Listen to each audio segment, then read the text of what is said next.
La voz de los protagonistas. Contacto telefónico. El licenciado Juan Antonio García Villa es diputado local por Coahuila. Nos acompaña vía telefónica. Diputado, gracias. Le saludamos Marcela Pámanes y un servidor, Juan Ceballos. ¿Qué tal, Juan y Marcela? ¿Cómo les va? Gusto en saludarlos. A su orden. Gracias, licenciado. Y bueno, pues ayer dábamos cuenta de esta información que en 2018 los diputados locales de Coahuila gastaron 685,000 pesos por viáticos y boletos de avión, el mayor monto registrado desde 2011 y que casi duplica los 376,000 que se destinaron en 2017. Y bueno, pues el reporte de Vanguardia señala que el único que no gastó ni un solo peso en este rubro es precisamente usted. Y bueno, ahí hay autoridad moral para que nos diga, para que comparta con el auditorio un análisis que usted realizaría de la relación costo-beneficio de los gastos en viajes y viáticos de legisladores coahuilenses. Si es excesiva esa cantidad de 685,000 pesos por viáticos o es insuficiente en relación a los beneficios que los coahuilenses tenemos de ese gasto. Mire, Juan, en primer lugar es muy difícil establecer la relación costo-beneficio porque en una tarea a la vez tan sencilla y compleja como es la legislativa, difícilmente se pueden establecer parámetros o indicadores que nos señalen qué tanto se aprovecha el gasto, todo lo que se invierte, porque realmente es una inversión en materia legislativa. Vamos a poner el contexto. 600,000 pesos en un año, o 700,000 que sean, en un presupuesto que superó los 200 millones de pesos, parece un costo mínimo. La verdad es que hay que establecer parámetros más generales. Mire, el Congreso del Estado de Coahuila, que se integra por 25 diputados, el año pasado en números redondos tuvo un poco más de 200 millones de pesos de gasto en todos los rubros. Esto significa que la inversión del gasto por diputado es de alrededor de 8 millones de pesos. Cuando un radioescucha haga esta relación, va a suponer que los 8 millones de pesos son para el diputado individualmente considerado. De acuerdo con mis números, resulta que ni siquiera la cuarta parte de esos 8 millones de pesos son destinados directamente al diputado. Ya no digo por dieta, que realmente no, la dieta en Coahuila no es muy relevante, sino los otros gastos o costos adicionales a la función legislativa, como es la de asesores, la de apoyo legislativo para investigación y gastos de ese tipo que son pues necesarios para realizar este tipo de función.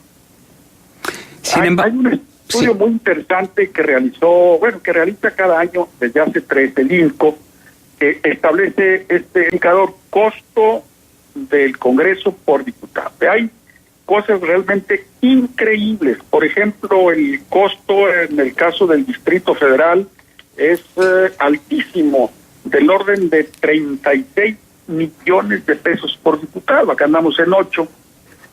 ¿Cuál es la diferencia? ¿Por qué uno se dispara tanto? ¿Por qué otro consume materialmente menos?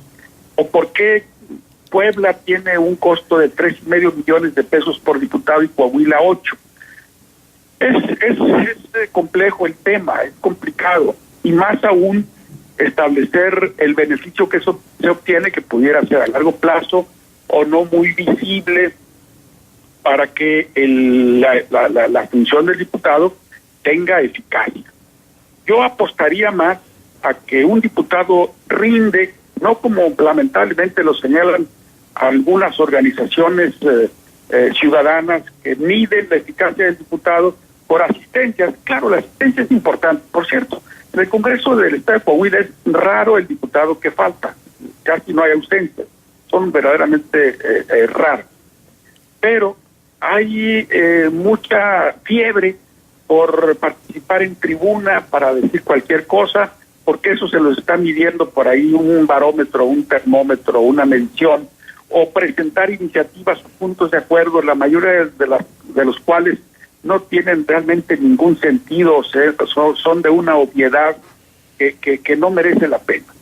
En cambio, el diputado que se preocupa por ser eficaz en la vigilancia, por ejemplo, como acaban de hablar ustedes hace un momento, del destino de los recursos públicos, vale más, muchísimo más, una aportación de esa naturaleza que la presentación de un punto de acuerdo para que la calle X de Nueva Rosita se pavimente. No quiero decir con esto que no es importante, sobre todo para los colonos de esa calle, que el tramo se pavimente, pero son dimensiones muy diferentes, Juan. Entonces, que haya viajado más, que haya viajado menos, y luego para poco más del 0,5% que representa esa erogación en el total del egreso, vámonos yendo mejor al total del egreso. Sin embargo, licenciado, si bien no hay parámetros explícitos para poder medir la relación costo-beneficio, sí hay algunos parámetros implícitos que podríamos incidir, como es el hecho, por ejemplo, de acuerdo con esta información de Vanguardia, la perredista Claudia Ramírez Pineda fue la diputada que más recursos destinó al rubro de viáticos, pues reportó haber gastado 113,125 pesos para la realización de diversas comisiones dentro y fuera del Estado, entre las que destaca un gasto de 46,697 pesos para viajar a Chile y participar en un evento de grupos de situación de vulnerabilidad y acceso a la justicia en la ciudad de Santiago el pasado mes de octubre. Esto implicaría probablemente un resultado de ese viaje para alguna propuesta legislativa para grupos de situación de vulnerabilidad y acceso a la justicia.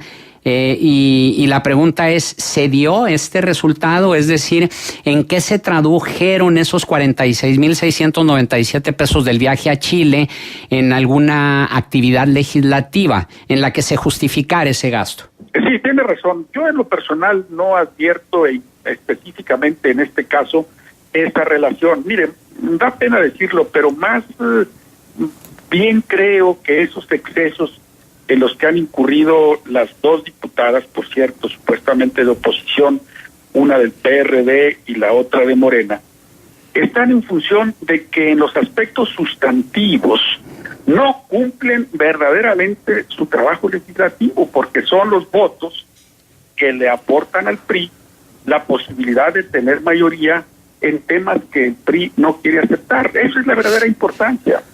O sea, es una especie de retribución.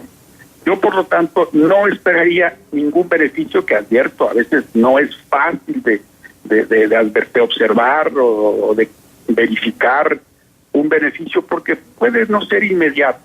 Puede ser que la propuesta o la iniciativa de ley que se derivara de esa visita que hizo a Chile esté en proceso y no la hemos visto.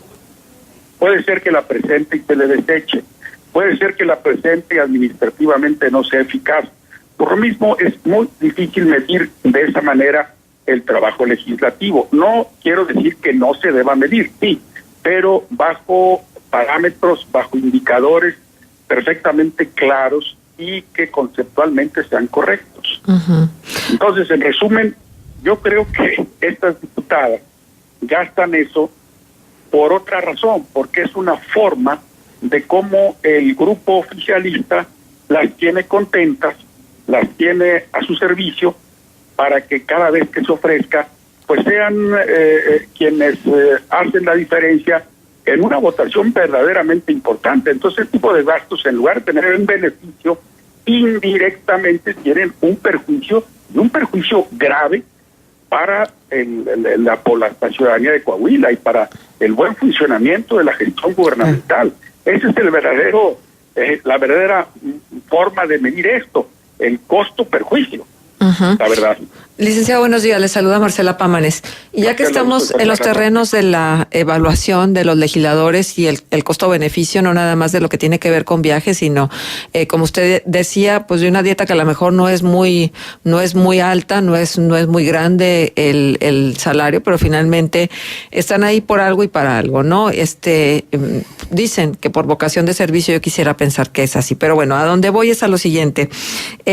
luego se habla mucho de que independientemente de los viajes legislativos, luego van y visitan empresas que los llaman y los llevan para ver las bondades de la explotación de algún recurso o de la posibilidad de que les den todas las facilidades en Coahuila, y entonces convertirse ustedes en estos personajes de lobby con estas empresas, y entonces no es tanto lo que reciben de la dieta oficial, sino lo que luego pudiera recibirse a través precisamente de este tipo de lobbies o asesorías encubiertas para facilitar que se logren ciertos objetivos, sobre todo desde la iniciativa privada.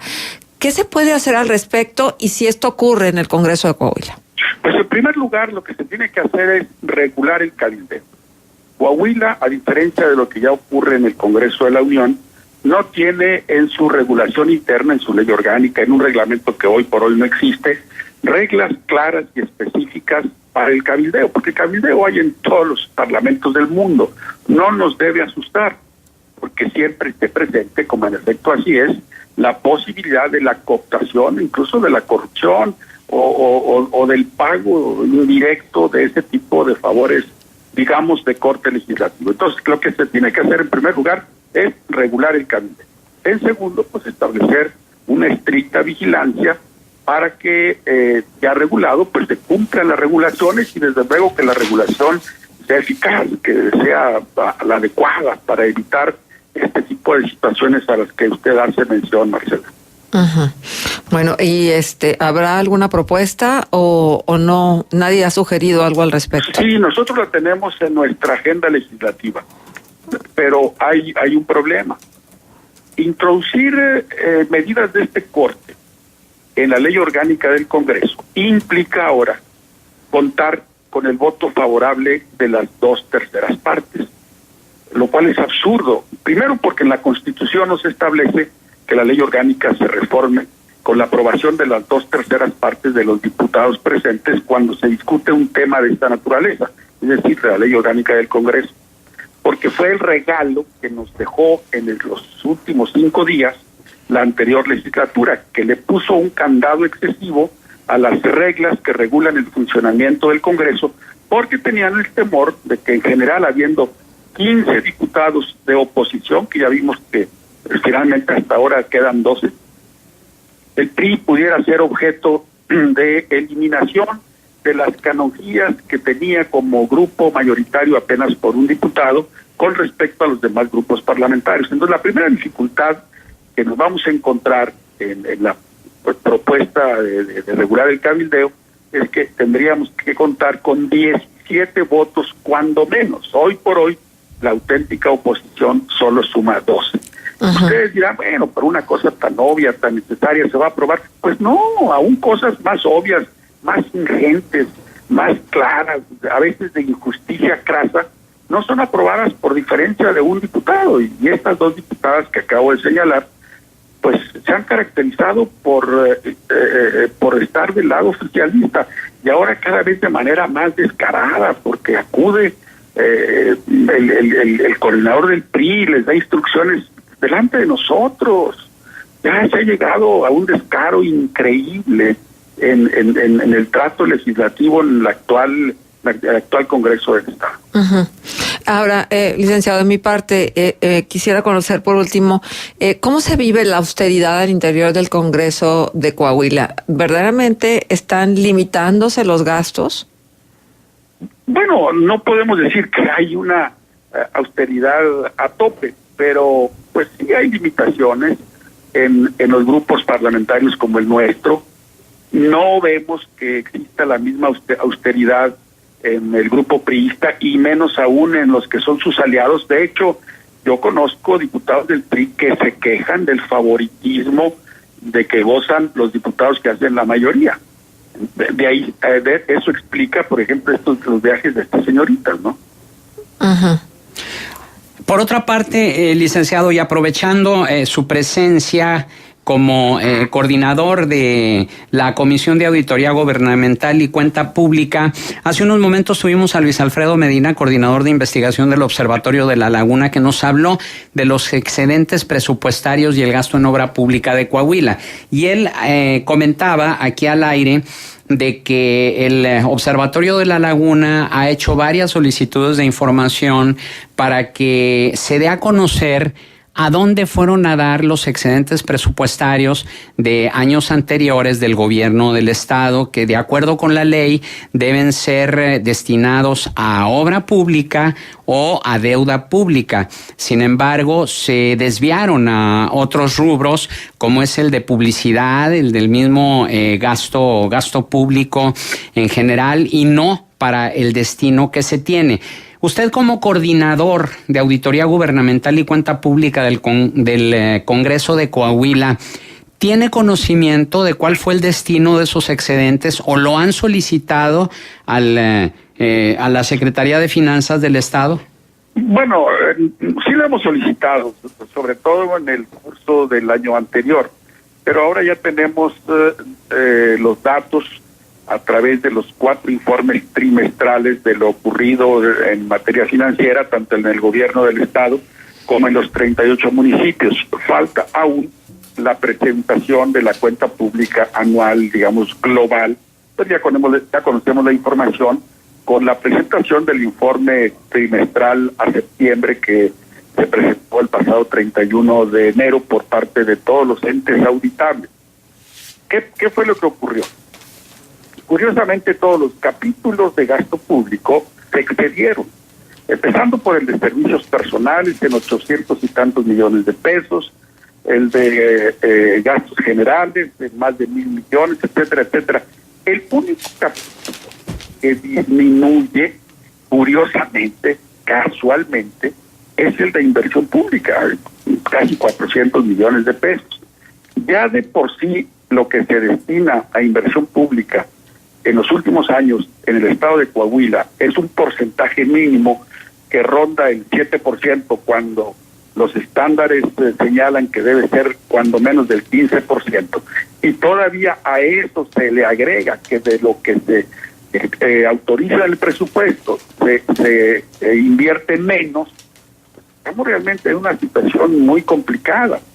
Bueno, hasta el servicio de la deuda pública creció con respecto a lo que se aprobó en 1,000 y tantos millones de pesos. Es cierto que de esos 1,300 millones de pesos, 960 en números redondos corresponden al préstamo de corto plazo que solicitó el actual gobierno del estado durante el primer mes de su administración, que fue en diciembre del 2017, y se tuvo que pagar. Y yo supongo, bueno, no supongo, es una realidad, que cuando se envió el proyecto de presupuesto para 2018 aún no se contemplaba la autorización de este préstamo, y menos aún estaba etiquetada esta cantidad para reembolsarlo, porque tenía que ser cubierto a los acreedores dentro del propio año 2018. Bueno, el hecho es que hasta la deuda pública o el servicio de la deuda pública se incrementó 960 millones por la explicación que acabo de dar de un préstamo de cortísimo plazo, y por poco menos de 400 millones de pesos que se pagaron por encima de los intereses que se pensó se iban a cubrir en el año de 2018. Este manejo complicado, tortuoso del presupuesto, que desde luego viola abiertamente la Constitución, que establece que no se autorizará pago alguno que no esté previsto en el presupuesto o en ley posterior.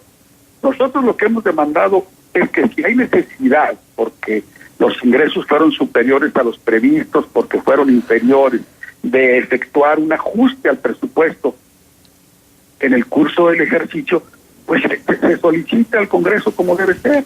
Pero aquí en Coahuila están empecinados en ver que esto implica como una especie de debilidad política del gobernador en turno, cuando no es simplemente el cumplimiento de la ley. De otra manera, pues esto no funciona, y mientras no funcione, pues de esta manera se seguirá retribuyendo en viajes y otro tipo de canonjías a los diputados obedientes y sumisos a los dictados tanto del Ejecutivo del Estado como de los grupos de diputados oficialistas. Bien. Licenciado Juan Antonio García Villa, diputado local por Coahuila, nuestro agradecimiento por su participación aquí en Contextos. No, a ustedes, Marcela y Juan, qué gusto en tener la oportunidad de platicar con ustedes. Y igualmente. Auditorio. Buenos días.